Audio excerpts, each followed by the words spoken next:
Fellow Ghanaians, good evening.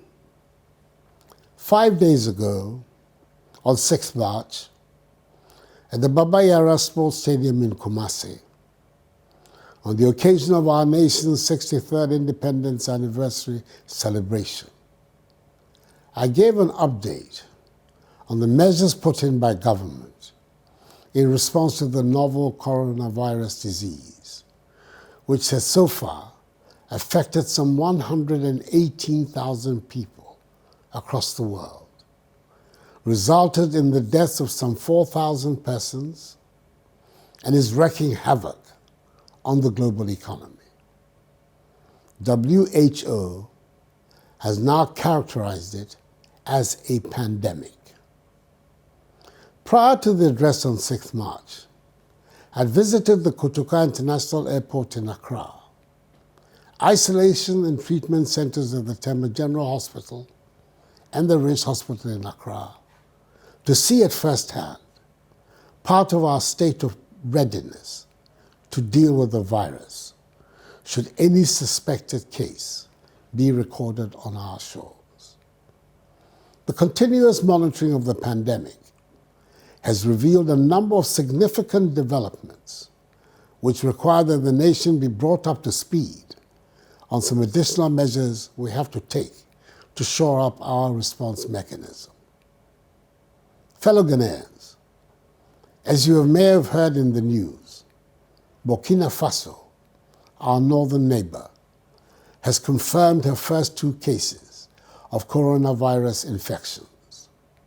Togo to our east has 1 confirmed case, and Côte d'Ivoire to our west also has 1 confirmed case.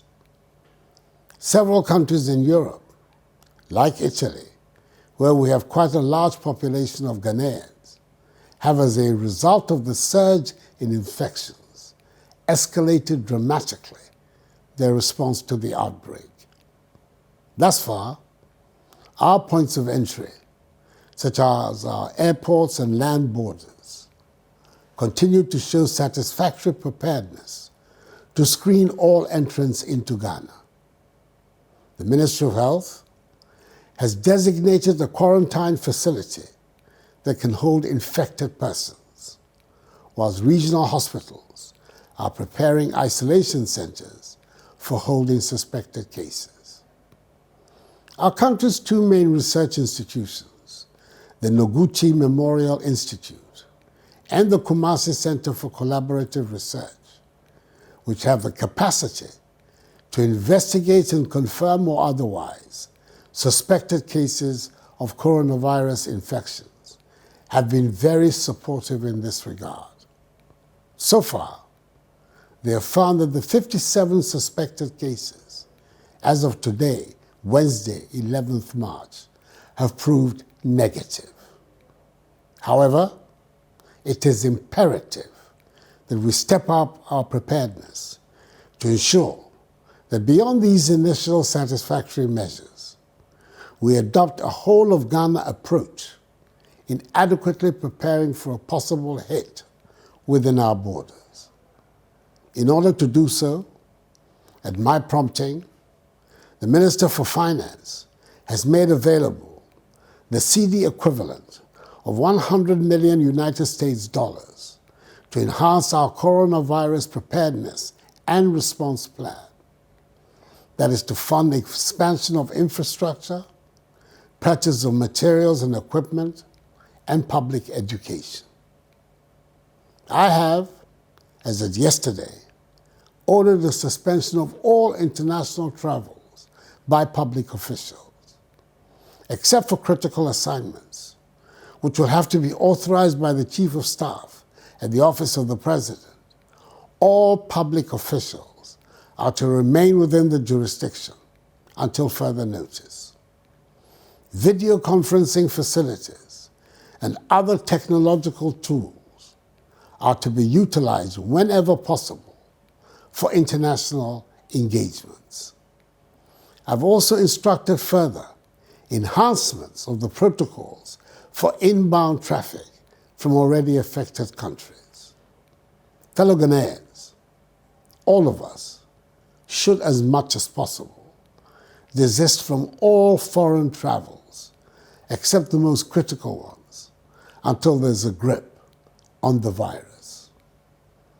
The Ministry of Information is leading a nationwide public education campaign on preventive measures that we must all observe to ensure that we're able to control the spread of infections should we record any infections in the country, which mercifully, so far, we have not, but which, by the law of averages, we shall.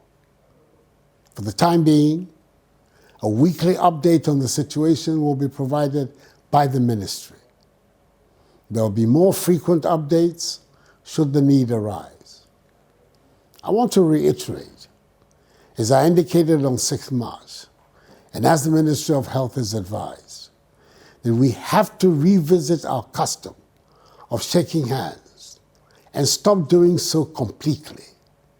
And we must cover our mouths when we cough or sneeze. This fight, fellow Ghanaians, cannot be that of government alone. It is for all of us. I urge the media to join this cause fully and help disseminate effectively information on the do's and don'ts of the disease. The information to be put out, however, must be that approved by health authorities and not just from any piece of literature found on the internet, as false materials are already being spread from other jurisdictions. I appeal to civil society organizations, schools, universities, faith-based organizations, and places which harbor large gatherings, such as classrooms, lecture halls, meetings, parties, and funerals, to put in place mechanisms to caution and assist patrons on basic preventive measures.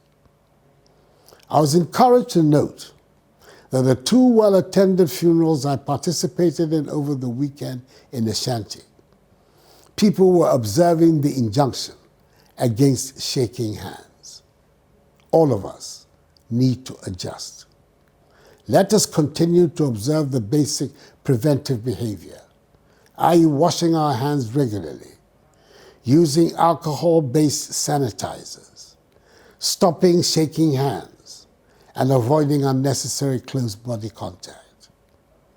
Government is analyzing the potential impact to our economy of the virus and will trigger the relevant response to minimize it. We've begun to engage with the domestic pharmaceutical industry to assist in producing as much of the logistics required to prevent and combat the virus as is possible under the circumstances. Indeed, we must take advantage of this crisis to strengthen our domestic productive capacity so we can advance our self-reliance and reduce our dependence on foreign imports. Necessity, they say, is the mother of invention. We're grateful to the World Health Organization, WHO, the World Bank, the International Monetary Fund, and Friends of Ghana for the assistance they have so far provided and for the pledges made in support of our fight. We shall continue to work with them to defeat the spread of the virus. I'm confident that together, with all hands on deck, we'll be successful in weathering this storm. May God bless us all and our homeland Ghana and make her great and strong. I thank you for your attention.